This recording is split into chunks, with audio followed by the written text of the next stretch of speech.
It's a Halloween special, Charlie Brown.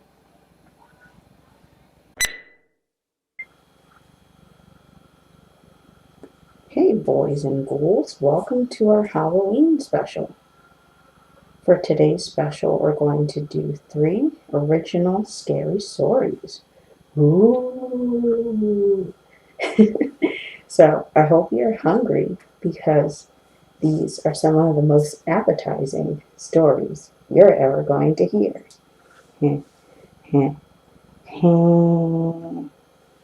Anyway, the first one's called I'd Love to Have You for Dinner, in which someone bites off a little bit more than they can chew with a stranger.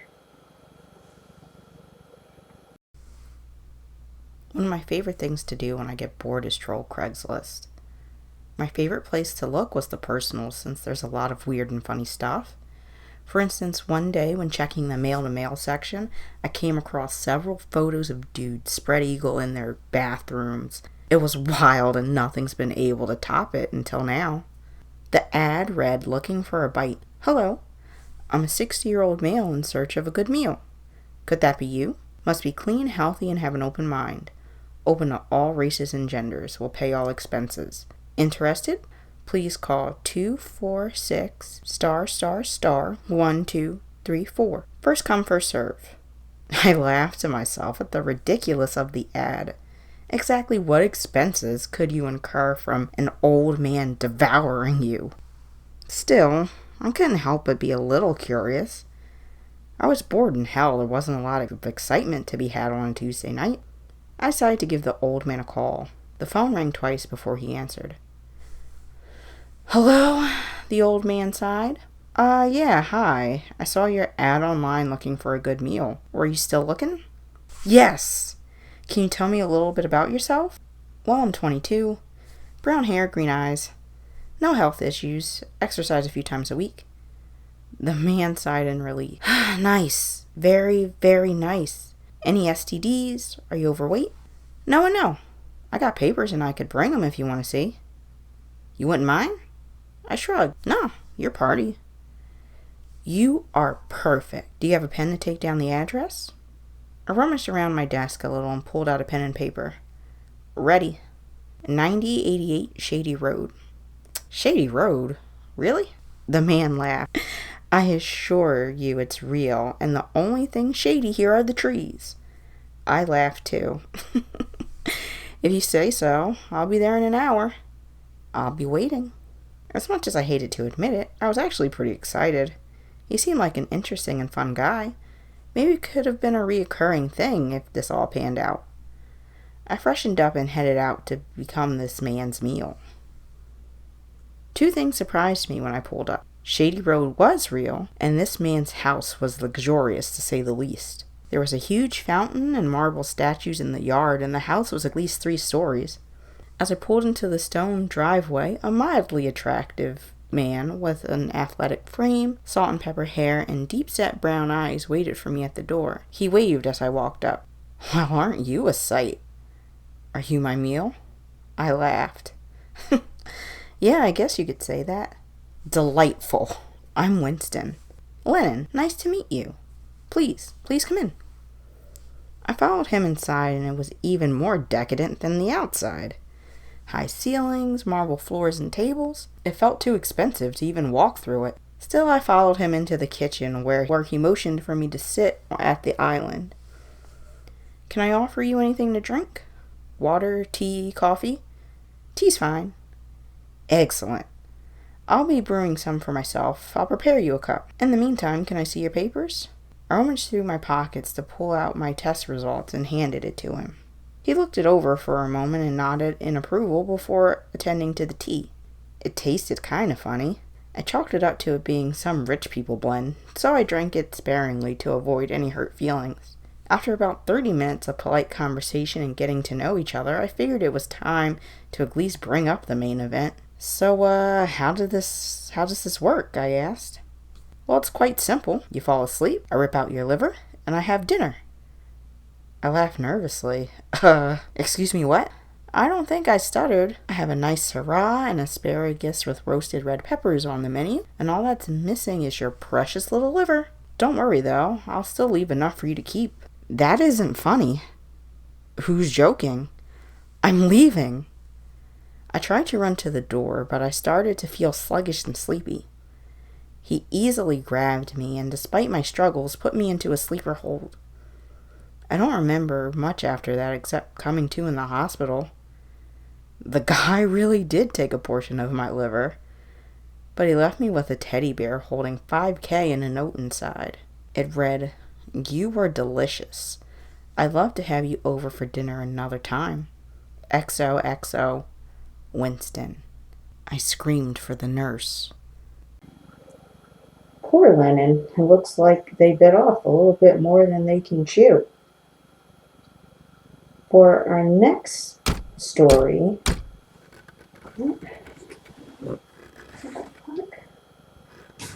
hold on. Oh,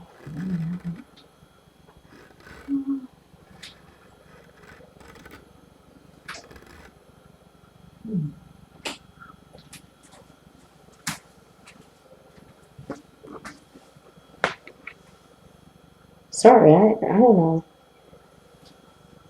I don't know what that was. Maybe there's like some kind of animal roaming around outside. I don't know. Well, anyway, hopefully that story had you hungry for more, and our next story will help quell your appetite just a little bit.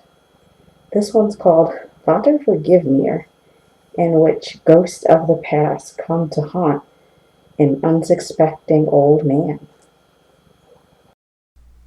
Peter gazed longingly at the ocean as he remembered the woman he lost so many years ago. She loved the beach. If he closed his eyes, he could see her in a blue polka dot swimsuit, smiling and frolicking in the ocean.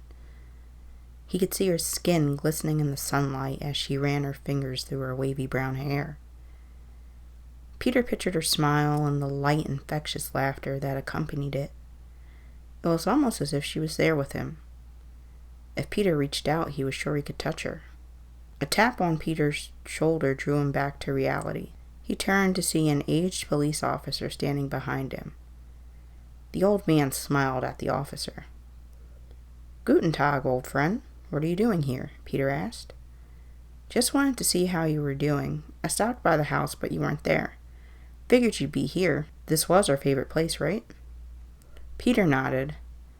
"That's very kind of you." "I am fine. I just miss her. I can't believe it's been 15 years already." "Me either. A lot of cops would have given up the search by now, but not me. There's no reason to give up hope just yet. Sometimes missing persons just pop up out of the blue. Happens all the time. There haven't been any new leads for a while, but she may be alive and well somewhere. Either way, we'll find her. I know it." Peter nodded and smiled. Ever since she disappeared, the officer gave Peter variations of this speech on the anniversary of her disappearance. Don't lose hope. She may be alive. The police will find her. As much as Peter wanted to believe it, he knew the odds of finding her alive were slim. Still, Peter knew the officer meant well. He initially handled the case when Peter reported his wife missing. The officer worked tirelessly back then to find her. It seemed like that would never change. Although the case had been passed on to other officers since then, he actively worked the case and provided Peter with updates. Despite the futility of it, Peter thought it was a nice gesture. "Are the kids coming to be with you?" the officer asked. "Ach nein. They were teenagers when their dear Mutter disappeared. They didn't understand how these things work and expected me to do more. In their eyes, I was supposed to be out looking for her every hour of the day for the rest of my life. They became angry when I started to focus my energies elsewhere. Once they were old enough to leave the house, they never looked back." "I'm lucky to hear from them once a year," Peter replied. "That's a damn shame, Peter. I'm sorry to hear that," the officer said as he placed his hand on the old man's shoulder. "Don't be. They grieve for her in their own way. They come here at sunset to mourn her. It was her favorite place to take them." "Would you like to stay to see them?" I could wait here with you. Peter shook his head. 9. It would only anger them. Besides, it's getting late. I better start walking to the bus stop. Nonsense, Peter. I'll give you a lift. Peter muttered a short prayer before turning around and following the officer to his car. Despite the officer's objections, Peter asked to be dropped off at the end of his driveway. Although it was half a mile long, Peter felt compelled to walk its length that evening. He wanted to do it in his wife's honor. His wife loved to walk, and they spent countless evenings walking down the driveway to her garden. Aside from the children, her garden was her crowning achievement. The rusted iron gate of the forgotten garden creaked open as the old man passed it. He took a few steps back and wistfully looked beyond it. Peter hadn't stepped inside since his wife disappeared. In fact, he hadn't given much thought to it until now. Looking at it, even thinking about it, felt sacrilegious. It was his wife's Eden, not his. Still, something seemed to draw Peter to it. There were so many memories of his beloved wife attached to the garden. Peter was also curious about the garden's condition. After 15 years, nature must have reclaimed it for its own. Peter stared at the open gate. Should he do it? Should he step inside and see what nature did to the place his wife cherished? Despite the waning sunlight, the old man pushed past the gate and wandered the grounds. As Peter suspected, nature reclaimed the garden long ago. However, the essence of his wife's work remained. Although they were covered in moss and vines, the statues and fountains his wife placed in the garden remained intact. The trees she planted decades ago grew thick and tall, their branches reaching outward towards the sky. The flowers she planted stood out among the weeds as they were intermixed and intertwined with each other. Their fragrances blended to form the most intoxicating perfume. And although the horticulture was impressive, Peter was in awe of the wildlife that grew around it. The garden was a symphony of sounds. Frogs croaked as dozens of hummingbirds flapped their wings as they traveled from flower to flower. Countless other birds joined in with their song. Although the songs were different, they fused together to form the perfect harmony. As the birds and frogs created their songs, squirrels and rabbits darted here or there. Wandering his beloved wife's garden proved to be an amazing experience. It seemed the essence of Peter's wife floated through the air, and he regretted not visiting the garden sooner. Before he knew it, Peter was in the center of the garden. It was getting late, and he knew he should start heading back, but he was tired. It really seemed a lot bigger than he remembered. The old man sat on the fountain for a moment to catch his breath. He laid his cane beside him as he sat back and closed his eyes. Peter knew the last thing he needed was to get comfortable. If he didn't head back soon, he would fall asleep in the garden. Despite that, he couldn't bring himself to leave. A part of him didn't want to go. It was so relaxing and quiet there. For the first time in years, Peter felt at peace.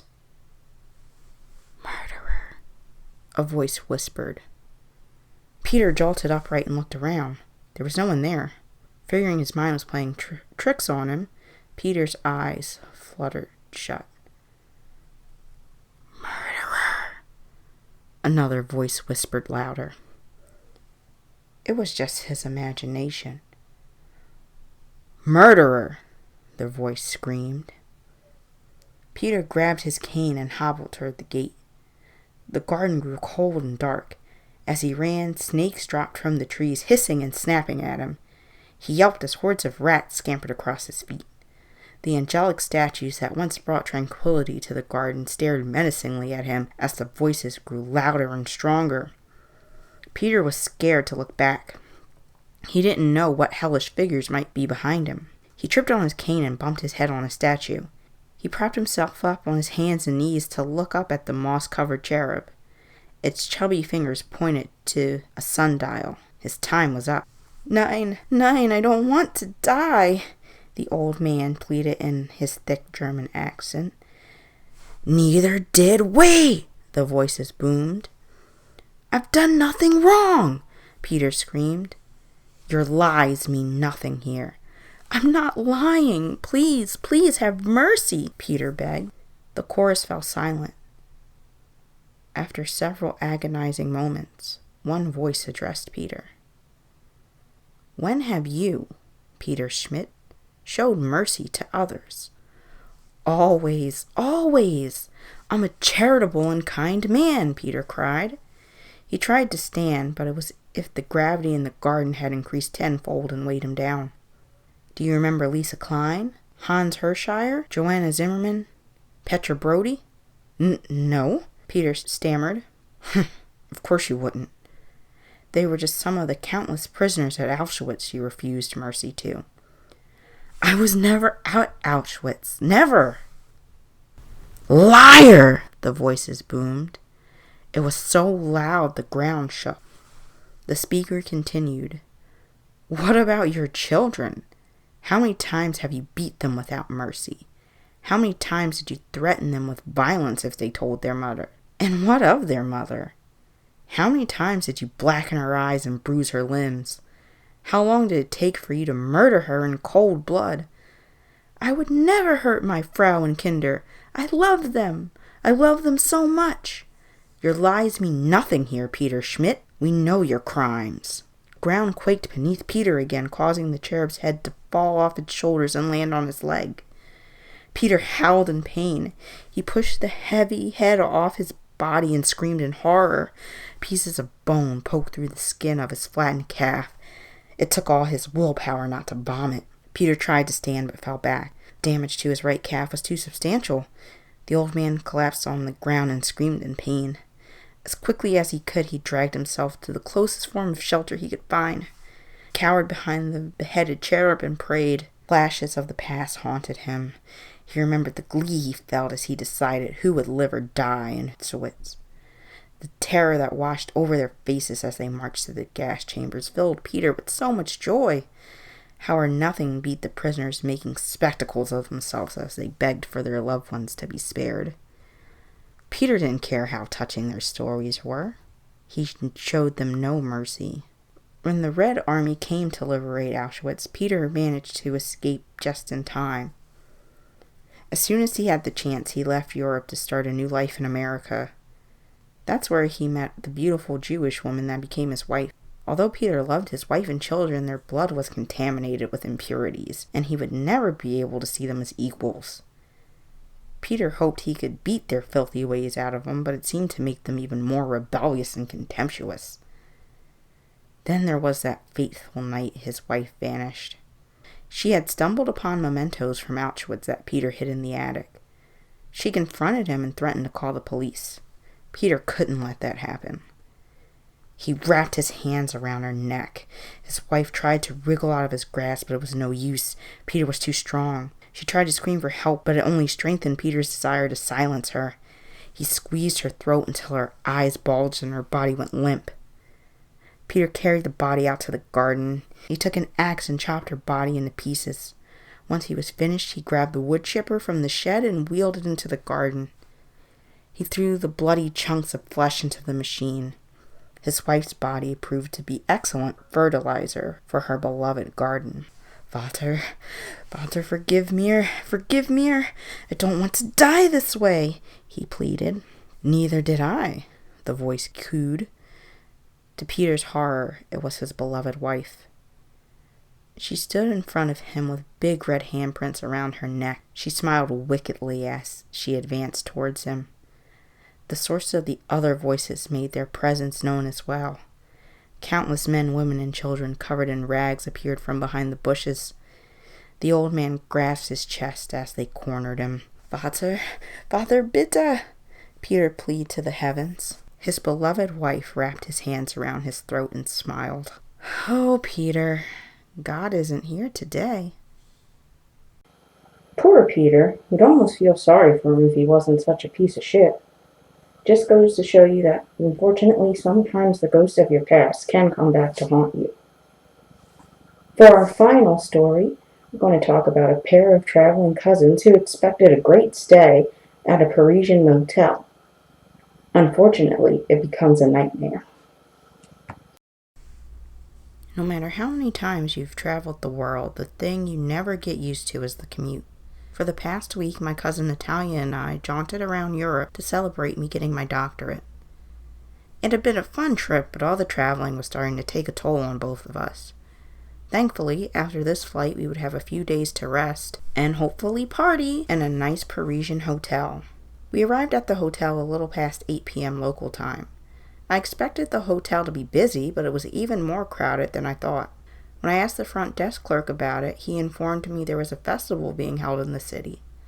I remarked to Natalia how lucky it was we had come now, but she only offered a non-committal shrug. She looked pale and there were dark circles around her eyes. She must have been more tired than I thought. We completed the check-in and took the elevator to the 9th floor. The room was more beautiful than I ever imagined. The first thing you noticed when walking into the room was the large panel of windows and the gorgeous view of the city. There was a large fluffy bed and a TV, a sofa, and a small kitchenette. I threw my stuff down and immediately ran to the window to enjoy the view more. "Your cuz really knows how to pick 'em, huh, Nat?" I asked her. No response. "Nat?" I turned to see her lying limply on the bed. I rushed over to her. "Are you okay?" "Feeling sick," she said weakly. I shifted her to get a better look at her. She looked terrible. She was covered in sweat, as white as a ghost, and her eyes were sunken in. "Stay here. I'll be right back." I ran downstairs to the front desk and asked for help. Fortunately, there was a doctor already in the hotel, and he came up to examine Natalia. He looked panicked, and he and the desk clerk were speaking frantically in French. The clerk nodded before addressing me. "He says she's very sick and needs medicine." "Just medicine? Not a hospital?" The clerk addressed the doctor about my concern. After a few minutes of back and forth between them, the clerk addressed me again. "Yes, just medicine is fine. She needs a special kind, though, and the pharmacy that carries it is a little outside of the city." The doctor handed him a prescription which he passed to me. "You must go. The doctor wants to stay here in case her condition worsens." "Worsens? Maybe we should take her to a hospital if it's that serious," I insisted. The clerk shook his head. No, it's just a precaution, madame. She will be perfectly okay here as long as you hurry and get the medicine." I had a bad feeling about it all, but I followed the advice of the clerk and the doctor and got a ride to the pharmacy they recommended. It was very out of the way and it took much longer than I expected, but I got the medicine and returned to the hotel.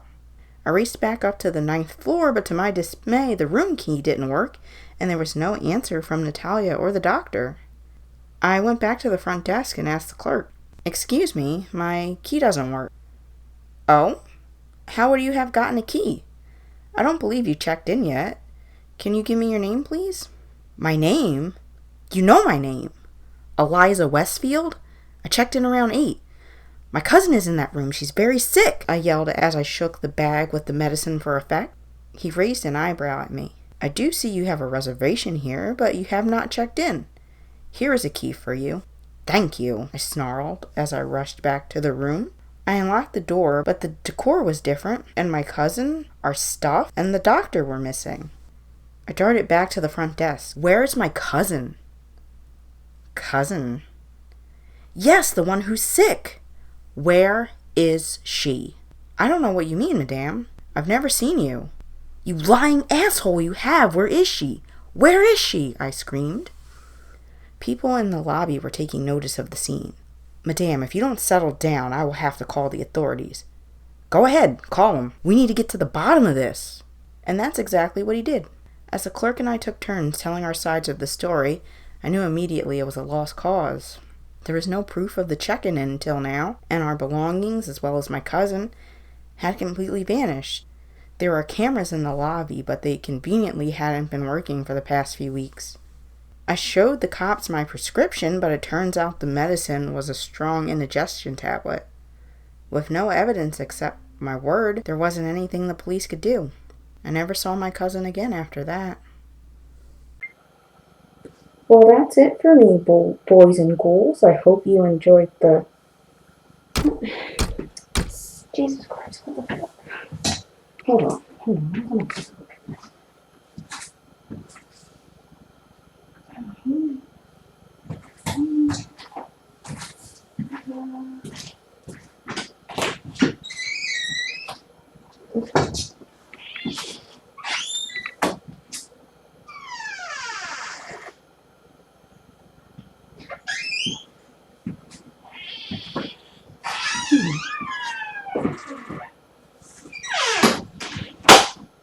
It's so weird. I don't know what's going on. I thought maybe like my boyfriend or something was trying to play a trick on me, but it looks like he's still in bed. So I don't know what the fuck. What the fuck? Hold on, hold on.